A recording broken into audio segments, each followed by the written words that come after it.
Ce podcast t'est proposé par Au-delà du mur et Disruptive Audio. Eh ouais! Certains aiment planifier chaque détail de leur vie. D'autres préfèrent avancer sans savoir de quoi demain sera fait. Hugo fait partie de ceux-là. Passionné, curieux et avide de découvertes, il a su transformer ses échecs en autant de tremplins. Mais parlons justement de ses échecs, car il y en a eu plusieurs. Au cycle d'orientation, il a vu ses notes chuter en deuxième année, passant de la section générale à la section pratique. Au moment de devenir mécanicien, il n'a obtenu que la moyenne à l'examen, peinant à trouver un garage qui l'acceptait. Lors de ses études d'ingénieur, en deuxième année, il se retrouvait en échec scolaire sur une branche et a dû redoubler. Ces moments de doute, d'essoufflement, auraient pu l'arrêter net. Pourtant Hugo a continué, décidé à apprendre de chaque faux pas. Voici l'histoire d'un homme qui n'a pas peur de changer de cap et de prendre des chemins de traverse pour trouver sa voie. Je vous souhaite une très belle écoute.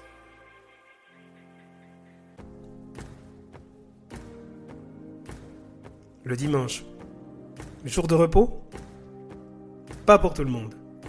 Il jongle entre le boulot, les enfants, les amis et les kilomètres. Bienvenue dans Coureurs du dimanche, le podcast qui célèbre les héros ordinaires de la course à pied. Chaque mois, un invité, une histoire, une source d'inspiration pour vos sorties longues. Alors lacez vos baskets, montez le son et préparez-vous à courir avec nous.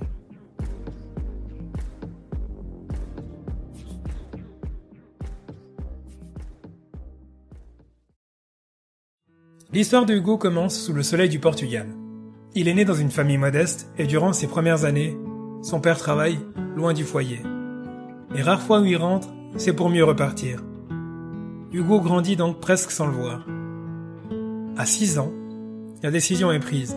Toute la famille s'installe en Suisse avec l'espoir d'un nouvel horizon. Ce n'est pas tant la langue étrangère qui l'effraie, mais plutôt cette vie inconnue. Or, un voisin agriculteur, André, va vite l'accueillir et lui faire découvrir la campagne suisse. À chaque fois qu'ils se rendent à la laiterie, André plaisante. « On va faire du fromage au noir !» Sans trop comprendre, Hugo ne veut qu'une chose, son morceau de gruyère. Les déménagements s'enchaînent, la mère d'Hugo changeant régulièrement de lieu de travail. Loin de s'en plaindre, il y voit l'occasion de rencontrer de nouveaux camarades, de nouvelles façons de vivre. Discret en classe, sans notes étincelantes, il sait surtout s'adapter partout là où il passe. Au cycle d'orientation, Hugo découvre des traditions parfois cruelles. Les plus grands savonnent les nouveaux en hiver ou les jettent dans la fontaine en été. Heureusement, son grand frère est en dernière année, ce qui lui garantit une forme de tranquillité. Certains cherchent même à l'approcher pour profiter de cette protection. Pourtant, Hugo connaît ses premières désillusions. Il rate la théorie du permis du vélomoteur à 13-14 ans, ce qui lui semble un drame à l'époque. Pis encore, en deuxième année, ses notes s'effondrent. Le voilà rétrogradé de la section générale à la section pratique. Pour des parents qui ont tout sacrifié, c'est une douche froide. Pour le système scolaire, c'est un signe qu'il n'était pas assez bon. Mais Hugo encaisse. Il se dit qu'il a peut-être d'autres atouts à faire valoir, à sa manière. À la fin du cycle d'orientation, Hugo opte pour le domaine de l'automobile. Il tente le test pour devenir mécanicien, sans briller. Peu de garages acceptent de le prendre.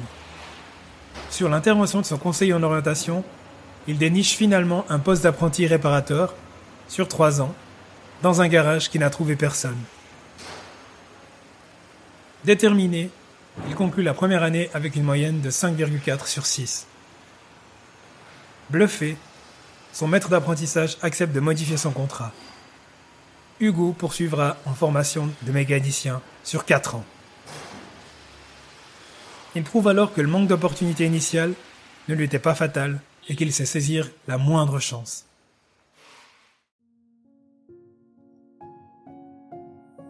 Malgré la fierté d'avoir décroché son CFC de mécanicien, Hugo ressent que ce monde ne le comble pas entièrement. Il voit bien que le métier évolue vers toujours plus de technologie et de diagnostic assisté, et cette direction ne lui correspond pas. Alors, lorsqu'il aperçoit une opportunité dans le cinéma, il la saisit. En réalité, Hugo avait déjà mis un pied dans cet univers. Trop jeune pour être projectionniste, il avait moins de 16 ans. Il était placeur dans une salle obscure. C'était le seul job qu'il pouvait exercer à l'époque. Son rôle, guider les spectateurs, vérifier les tickets. Peu à peu, il s'est formé et a fini par rejoindre la cabine pour monter des pellicules 35 mm et vivre à un autre rythme. Une occasion en or se présente. On lui propose de gérer un petit cinéma. Pour Hugo, c'est l'opportunité rêvée de travailler dans un environnement plus créatif et de prendre le temps de réfléchir à la suite. C'est justement à cette époque que le père de sa petite amie lui raconte son propre retour sur les bancs de l'école pour devenir ingénieur après une formation initiale. Les parents de Hugo et ceux de son entourage considèrent qu'il faut un vrai apprentissage solide. Et, à force de discussion, Hugo décide, une fois de plus, de changer d'orientation. À 25 ans, Hugo se met en quête d'un nouveau départ. Il quitte la gestion du cinéma et retourne vivre chez ses parents pour entamer une maturité technique. Ensuite, il choisit l'école d'ingénieur de Fribourg, convaincu que les perspectives de carrière y sont meilleures. Les efforts sont énormes. Révision, projet, examen. Il avance avec une nouvelle motivation. Mais au fond de lui, un doute persiste. Et ce doute prend forme en deuxième année. Il échoue à l'une des branches et doit donc redoubler. Pour la première fois, il se demande s'il est vraiment fait pour devenir ingénieur. L'échec est cuisant. Il a l'impression de reculer. Et son moral en prend un coup. Pourtant, il s'accroche et décide de poursuivre, encouragé par quelques professeurs qui croient en lui. Le projet de fin d'études est l'occasion de faire un choix. Prendre un sujet facile, qui lui garantirait une note correcte, ou se lancer dans un travail ambitieux avec un professeur qu'il apprécie énormément, mais dont la matière est réputée difficile. Hugo choisit la difficulté, non par goût du défi, mais parce que ce sujet l'intéresse vraiment et qu'il sait qu'il apprendra davantage. C'est ainsi qu'il réussit à boucler ses études, fier d'avoir opté pour la voie la plus enrichissante au lieu de la plus simple. Diplôme en poche, Hugo décroche un poste dans une entreprise qui fabrique des robots pour l'industrie alimentaire.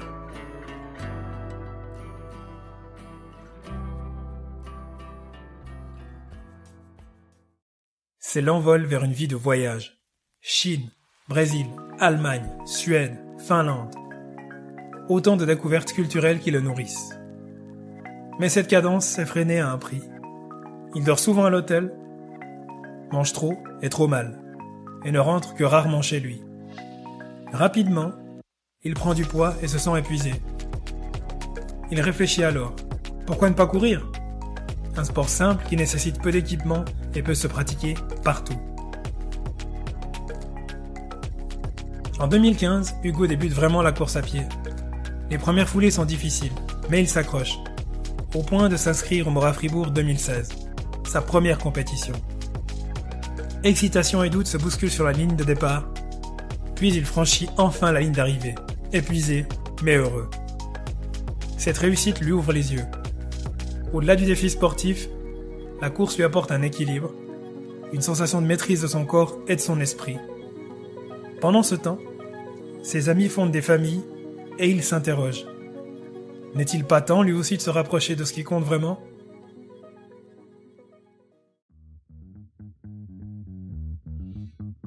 C'est alors qu'Hugo rencontre Laure, qui l'aide à revoir ses priorités. Plus besoin de courir après un avion, il peut courir pour le plaisir et surtout construire quelque chose de solide, ancré dans le réel. Ensemble, ils fondent une famille. À cette période, Hugo travaille chez Saint-Gobain. Il se pose des questions sur son avenir et se demande s'il ne devrait pas acquérir de nouvelles compétences. Il propose à son employeur d'investir dans son futur et l'entreprise accepte de financer en partie un CAS, un Certificate of Advanced Studies. Pourtant, même avec ce nouveau badge, Hugo sent que l'orientation de sa carrière ne prend pas la tournure qu'il souhaiterait. Il décide alors de quitter son poste pour vendre des voitures. encore un changement radical. Mais il a besoin de temps et d'un environnement différent pour se recentrer. Finalement, sans surprise, ce métier ne le comble pas non plus. Il sait très vite qu'il doit reprendre l'air et trouver autre chose. Heureusement, il finit par décrocher un emploi proche de chez lui, conciliant enfin toutes ses casquettes. La technique, la relation humaine et la possibilité de mener une vie familiale épanouie. Comme quoi, toutes ces pérégrinations valaient bien la peine d'être tentées.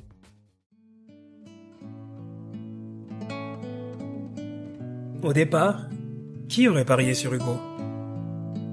Rétrogradé en section pratique, apprenti réparateur avant de passer mécanicien, placeur puis projectionniste au cinéma, ingénieur globetrotter, employé chez Saint-Gobain, vendeur de voitures, et enfin père de famille heureux qui trouve un poste aligné avec toutes ses aspirations. Chaque détour lui a permis de se découvrir, de multiplier les compétences et de montrer que l'avenir n'est pas figé. À ses parents qui n'entendront sans doute jamais cette histoire, il doit beaucoup. Et il en est conscient. Aujourd'hui, Hugo avance, guidé par sa curiosité et l'envie de repousser ses limites. Il veut transmettre à ses enfants le goût de l'inconnu et la conviction que tout est possible, pour peu qu'on soit prêt à apprendre et à se relever après chaque échec. Après tout, l'important n'est pas de tout prévoir, mais de jouer ses cartes avec audace et détermination.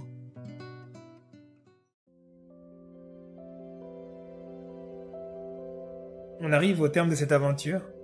J'ai choisi de vous la raconter comme j'aurais aimé que quelqu'un qui me connaît par cœur l'aurait fait, en soulignant autant les doutes que les petits et grands succès qui m'ont façonné. Avant de conclure, je tiens à adresser un immense merci et ma plus profonde gratitude à toutes les personnes qui m'ont aidé à chaque fois que je doutais. André, Ismaël, Jean-Gustave, Jean-François, Thierry, Bernard, Frédéric, Pierre et Laurent. Chacun à sa manière m'a permis de me remettre sur orbite lorsque mon moral ou mes projets piquaient du nez. Une mention spéciale pour mes parents, Boaventura et Maria de Fatima, sans qui cette merveilleuse aventure n'aurait jamais vu le jour. Bien sûr, il y a encore 1000 choses à raconter, des anecdotes, des projets à venir, des moments plus ou moins faciles. Mais pour en parler, je vous donne rendez-vous sur mon Instagram, où j'échange avec plaisir sur les parcours, les envies et tout ce qui nous anime.